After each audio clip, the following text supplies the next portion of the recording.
God.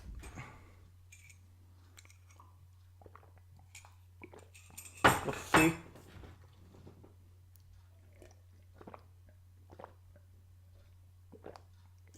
Tea. Okay. Still recording video. Still recording video. Still recording audio. Still recording audio. Had way too much, way too fucked up accidents. Okay. Like last time I did this, well, second to last time. I got made it about this point when I realized that Blue Yeti's beautiful red eye is not looking at me because I accidentally rip out the cable. Thought I'm going to. Anyway. Okay, we're almost done. Let's do it, at least for the day. It might not seem like it, but this is actually kind of fucking exhausting. Fear the gods! Priest yelled above the battleground. Fear the loyal gods as they slay our enemies! Hard to tell if troops took priest yelling to heart or not. They kept pushing while rebels refused to leave the walls. It was question of time, no doubt, but Espercote had some of the best defensive capabilities in the country. Every defender with good high ground had prides of hundreds below, and even though King's troops seemed to be endless, life of every loyal soldier taken by terrorists was insult to crown and the lands of Besonville itself. Rebels knew it damn well, and at the times it seemed like they cared more about murdering King's men more than actually defending of the city they usurped. I should be there. Young man, barely more than a boy, sitting at snow-white horse. Silver-plated armor shined brightly, as if full moon descended in the middle of the day and landed on tall hill. My lord! General by his side seemed rather confused. I should be down there, damn it. Well dressed and washed. And yet there was no trace of pretension in his voice. There was no place in the world he desired more than heat of battle, it seemed. In fact, one would argue that there was far more in his voice. Guilt, perhaps? Well, I'm going. Young man clenched reins. Moment from riding ahead at full speed, and man at his left spoken. Loud and firm, almost as a strict teacher making order in class. You are needed here, sire.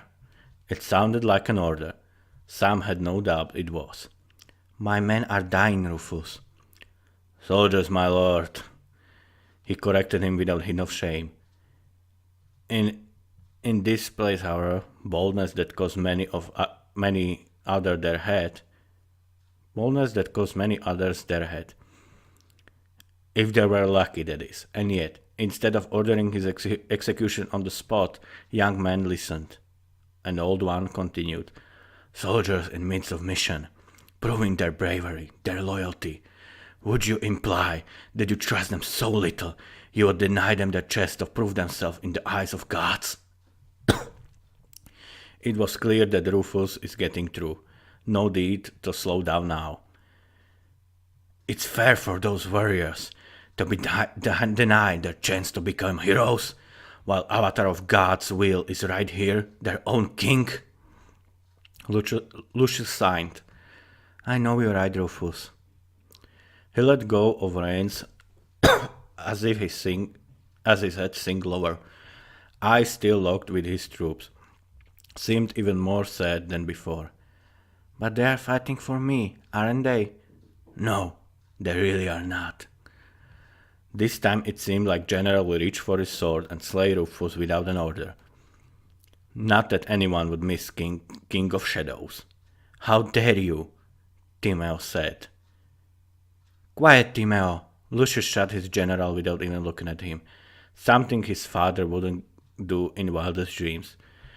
But Leo Raphael died while Lucius was still a child, assassinated by treacherous swine. I beg you for forgiveness, my lord, Timeo stayed corrected, and firmly reminded. There truly was somebody, single person in the whole wide world possibly, who adored Rufus the scum. just one of the ocean of lovely names he collected since he created his web of spies. Some he was given long before. Apologize to Rufus, Timeo. That one surprised both of them. I will need both of you to protect me. You should be friends.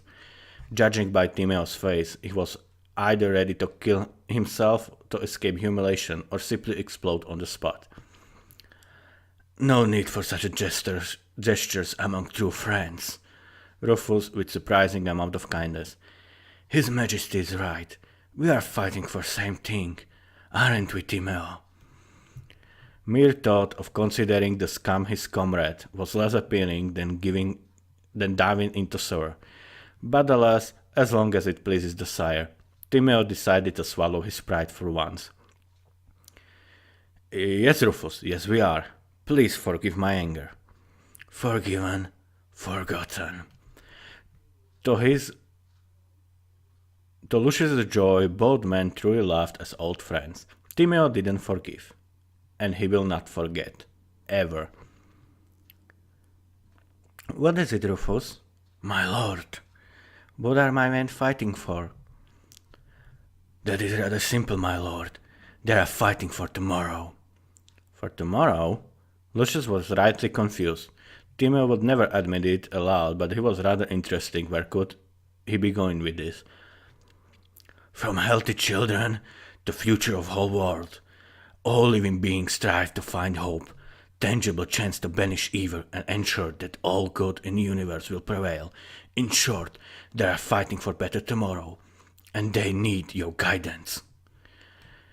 Timeo felt like throwing out, but as per usual, Lucius was hanging out on the red catcher's every word. That one was not an insult. And much as was Timeo worried about young king's attachment to Rufus and his army of rogues, it wasn't very hard to see why that is. It was Rufus who tracked down Leo Raphael's killers, and he stopped every possible threat to king's life since. He did turn Bessonville in city state of fear, but the results spoke for themselves. And how many times was Timeo preparing to restore order in territories just to be told that Rufus's assassins are in palace, presenting heads of rebel leaders? Damn it, he even predicted this one. Terrorists took over the city, King spoke after a while. They are heretics, aren't they, Rufus? Churches of separatist gods? Or they are heavily supported by them.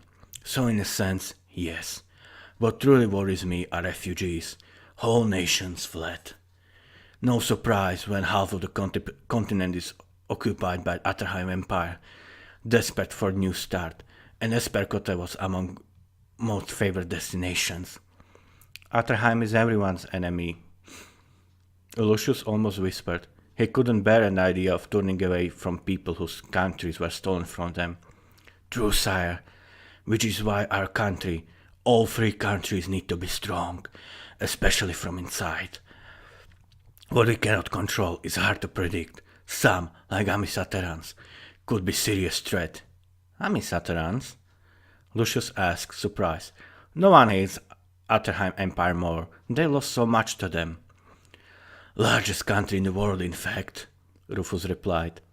With gods of their own. While ours were still united, they couldn't take over. Neither could no one else. For tens of thousands of years. People like that, reduced to immigrants dying on street, how much rage could boil in men like that? My wife is immigrant, Rufus. Timeo almost jumped up in joy. King's son, his most precious jewel. Not even Rufus would escape punishment for insulting the queen. She too was forced to flee from her home, from everything she knew, all that she loved in the world. Her Majesty was extracted to safety by your special forces, sire. I should remember, I helped to plan the operation, which is why I know our beloved queen was hurt by men without hope, so desperate, so easy to sway from honor. This is why I wish to keep an eye on everyone like that, so desperate men are manipulated by the evil, so no one shall suffer like your wife did. Lucius listened, and then he smiled. Thank you, Rufus, for your wisdom and your friendship. I live to serve my lord. Timeo quietly sighed. This was not his day. King Lucius, knowing well that duty comes first, only then heart could not however resist. Behind them, far enough so horrors of the battle would not be presented so clearly. Tent was standing, hidden from sun. Multiple women were sitting or lying on the beds and pillows. Singers, concubines, actresses, noble ladies or simple maidens in her service. Female warrior Lina was invited to entertain her with her heroic tales. Lucius knew his advisers considered him naive, but he was smart enough to realize Rufus wanted Lina to be close by to protect her. For that, Lucius could be only grateful. Lady Emily, funniest and most entertaining woman King ever seen, was there also, hiding her face behind tiny mask. Never understood point of it, it barely covered bit of skin around her eyes. But most men find her fascinating, and most women fantasize about being her, at least doing what they could to be her friend. Agnieszka sat in between Lina and Emily, as if they were closest friends, or most dedicated protectors. She was there, quiet as she always was. As a porcelain doll, she was sitting there almost without moving a muscle, eyes locked with spectacle in the middle of the carpet. In front of her, another guest, famous Mage Nadia, kept gently moving her hands through air. Palms of her hands, once facing ground, once heaven, until air changed into water. At least it seemed. More likely it was pure light shaping in front of them. Women applauded, even before dolphins made of silver and gold jumped out of nowhere and began to dance. And then it happened. Agnieszka smiled. She really smiled. Lucius turned his head back, as if he was a boy who witnessed something he wasn't supposed to. She really smiled, he kept repeating in his mind. He turned his gaze back to battlefield, before anyone could notice a thing. Priests haven't moved from place, still yelling out of his lungs to motivate soldiers. Hear my words! His voice cut through noise of war with ease. Gods will tear this! And then they did. Wall behind them disappeared in explosion.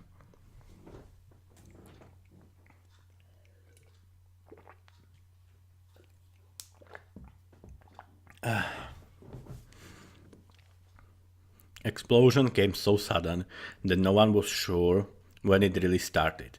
Most couldn't even remember when they realized it. Some say quake, some say noise.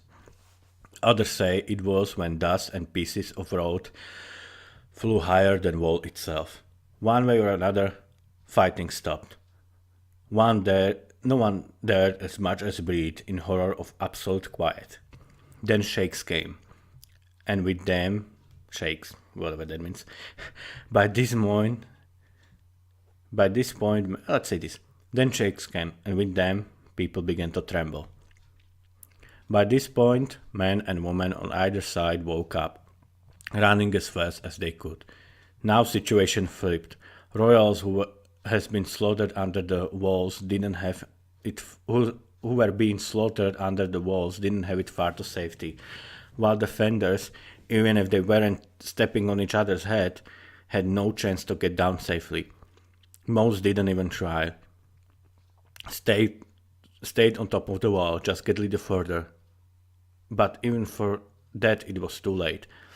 There was crack in eastern wall, in direction of King's army. Not all of them looked on the side of wall. Some heard yelling or guessed on their own. Crack, and 30-meter wall came tumbling down. Cyril coughing, getting dusty here, and then wave of dust taller than building themselves swallowed him. City was built to sustain siege for months, not against its own king, but they could not see that decades ago. Walls themselves were as tall as they could build them at the time, but they weren't only line of defense. So-called inner walls were constructed to go from main ones in 90 degrees angle further into the city. So even if gates are opened, Defenders are able to fire from high ground and punish invaders floating in. Fantastic idea, really, as long as defenders don't panic, getting themselves taken over by quick assault by special forces. A lot of them were killed. Most just froze in panic. Once that happened, seeing most of their comrades getting pacified, the will to fight was broken. Royal Army had the walls, main or inner ones. Infantry entered in securing first few blocks near the crack. Airships, previously threatened by anti-air weapons and magic users alike, were floating above. Doors to the city were open. The last moments of uprising just began. You were right, Rufus. Lucius looked up as they were riding slowly through a hole in the wall. King haven't been in Espercote since he was child. I truly am Avatar of Gods. And he was just toddler back then. Didn't mean anything now. Now closer they were to the borders, taller the barrier seemed to be. Once they were right under, they seemed to be reaching all the way to the heavens, covering sun itself. He couldn't stop imagining how terrible it must have been for his army. Men and women fighting in his army. Bliss of gratitude took Owens once he realized they won't have to suffer in bloody attack anymore, as worried as he was to admit to two men by his side, closest advisor and highest ranking general. He felt the same about the rebels. Weren't they still his subject? Wasn't it his duty to protect him? After all, Rufus was saying right from the start that they were just misguided by religious extremists, heretics sponsored by foreign enemies. This is our chance, Rufus, King continued. We can salvage the city, save its people. Of course, my lord. He was staring straight ahead, pale as death. You said that losing the city would be disaster for the whole country, plague for morale of royal forces. I did, sire. Rufus seemed to be more confused than ever in his life. That we need to get it back or sink it to ocean. King couldn't hide his excitement anymore. We can stop fighting now, can't we? Perhaps, Your Majesty. Rufus couldn't stand when he didn't know what is happening, even before he became master of spies. They finally entered the city, kept galloping, past the army establishing order, past the streets covered in fragments of wall. Some of arrested rebels were looking at Lucius with extreme hatred. Others seemed relieved it's over. They finally reached Land Gate, one of the four holy gates, ancient entries to the city of Espercote. Stairs led to her. She led to the heart of this metropolis. On top of these stairs, man was sitting. At least, that's what King guessed. He seemed naked. Hard to tell with all the blood and dust covering him head to toe. Only thing clean on him was his rapier, blade almost as shiny as King's armor. He stood up, did his best to clean his face. That was when Rufus signed, as if he grew older by 10 years in that instance. Even women seemed to be excited to see mysterious warrior. Miss Emily straight up laughed, covered her mouth, she kept chuckling, looking at Rufus for some reason. Man walked towards them and bent his knee. Intimidating he was, it was act of kneeling in front of sire that seemed to make him proud. Lucius saw few people to take so much joy in serving him, protecting him, making his wishes true. But only one group seemed to be outright fanatical. Only one group seemed to take outright fanatical pleasure in their service. Royal Musketeer, she understood. She understood language well. That he knew.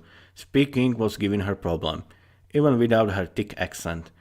Figures she didn't talk much, but it seemed like she was somebody completely else. The right side of face was covered by hair as usual. Left eye though looked with dirty man on his knee. My love. Queen came closer and Too good look.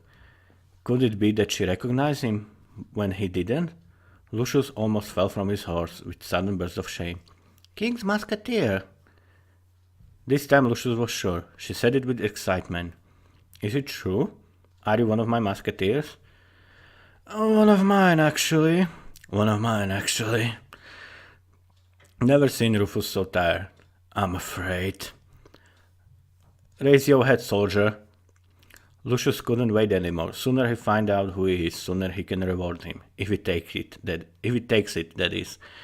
Even he had even he was sometimes worried by fanaticism his musketeers showed when protecting him, as if chance to die for him was only thing they ever desired. Who are you? Cyril Tuard, your majesty. Jim was standing on top of tower. From this position he could see whole spectacle, and they had none seen him. No one seen him. Not that would anyone expect him to be there. Invaders were happy enough to get in the city without further casualties, too happy to be worried about anything else. He hoped that somebody would detonate the storage. Invaders, panicking defenders, blind shot perhaps. That was what he would blame it on if it would take too long. Plan B, of course, was that Jim would blow the thing up on his own.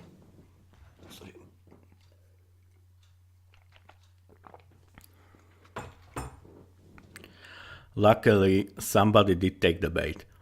Special forces, perhaps. What he didn't expect. That he didn't expect. After all, this was meant to be great, punishing siege.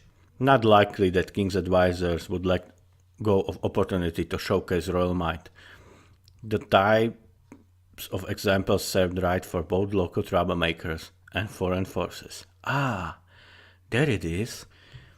Even on this distance, he had no problem to recognize who just showed up. Jim felt like he didn't even need monocular to confirm this. Shiny, old-school armor like a freaking peacock, surrounded by a whole separate army of elites watching everything coming close. So not even fly comes through without being ordered first. No doubt Rufus and that other asshole made sure that Boy King will come through first, further establishing as powerful leader. Once Special Forces made it safe and clear, of course, Jim signed. Some things never change, and yet he was smiling. Defenses lasted just long enough so they can move on without raising suspicion, leaving attackers eager to get in fast as possible. Moment it will become possible. When will I greet you personally, my lord? Okay. Still recording audio, happy about that. Still recording video. God, it was exhausting. Okay, first of all, obviously I grew up on swashbuckling genre. Obviously I love Three Musketeers, but I didn't realize it's gonna sound like ripoff, hence first draft. And after this, there's a long flashback chapter when there are actually three characters, which I realized like 2 months after I wrote that whole chapter. Well, there are no chapters in here, I just go. That there are literally three musketeers going around, even though in the original story there were four. Now, I'm not even saying, oh no, I didn't rip anything off. I ripped a lot of shit off. I'm not trying to be original, I'm trying to be entertaining, which I hope I was. Like I said at the beginning, if I entertain you by actually entertaining you, good. If I entertain you by being bad and you have anything to tell me, please. This is not reverse psychology. If you obviously say blah blah blah, slur, asshole, kill yourself, good. Still a comment. If you have anything to say, like I said, this I wrote months ago and in between I change a lot and I change the story a lot. Plus, like I said, I don't think about story when I'm writing this. I'm just going with it. Which this first 19 pages, I said the original story was meant to be 20 pages long. This first 19 pages had to be like first half. So already. God, I'm tired. I'm gonna take break, then gonna do commentary, hopefully around hour long. Hopefully I will stick to the what it's supposed to be about. What else? I'm gonna try to do this as often as possible. Sometimes shit gets in the way, life gets in the way, but ideally I should do this twice a weekend. I'm on the podcast, which is basically unedited audio, and I think I'm gonna split this into two 30-minute chunks. So we'll see about that. And then I'm tired, so my brain doesn't work right now. I'm gonna take a short break. Like I said, any comment, guys. I'm not even going. Please comment and subscribe. I know you're not supposed to tell. I was never into writing mean comments or anything, but guys, I want to be praised. I want to be loved. I want you to guys to entertained, and I want you to like me. And one day, hopefully, I want to make money of this. I would be a huge hypocrite to say I'm not. There are people who say they're doing things for art and not for money. Not me. I love this more than anything in my life, but I could do it more if I one day, not anytime soon, 10 years from now, if I can make money of it. If one day I can start partying, it's all far, far, far from here. But please, please, anything. And as you might have noticed, sometimes I just couldn't read the sentence, or sentence made no sense, so I just riffed it. A whole new endeavor which I didn't know. Voice acting, in my opinion, is most difficult part of acting, and I didn't act anytime ever. But I realized when I was reading this that it's really monotone if all characters have same voice. Hopefully I'll get better at it. Last time I tried to do Rufus's voice different. I tried to do it very scratchily from the throat, and I almost died while doing this. Some characters, yes, I know Cyril is basically white Kirito at this point. Other thing, people say it's good when villain is sympathetic, but it's not good. But it's also good when audience know who the fuck they're supposed to root for. Empire is supposed to be good guys. Invaders are supposed to be good guys, and defenders are supposed to be bad guys. Jim is main villain. Cyril is supposed to be main character. Go more into it commentary, but by this point I already hated the character as I was doing him. Emily shows up later, but she's right now. I thought she's gonna be I thought it's gonna be fine if she's gonna be more optimistic, but I made probably worst female character I ever wrote, with Cyril being worst male character I ever wrote, second worst. So they match. That's what first draft is for. Anyway, I'm already past hour. So thank you for watching, thank you for listening.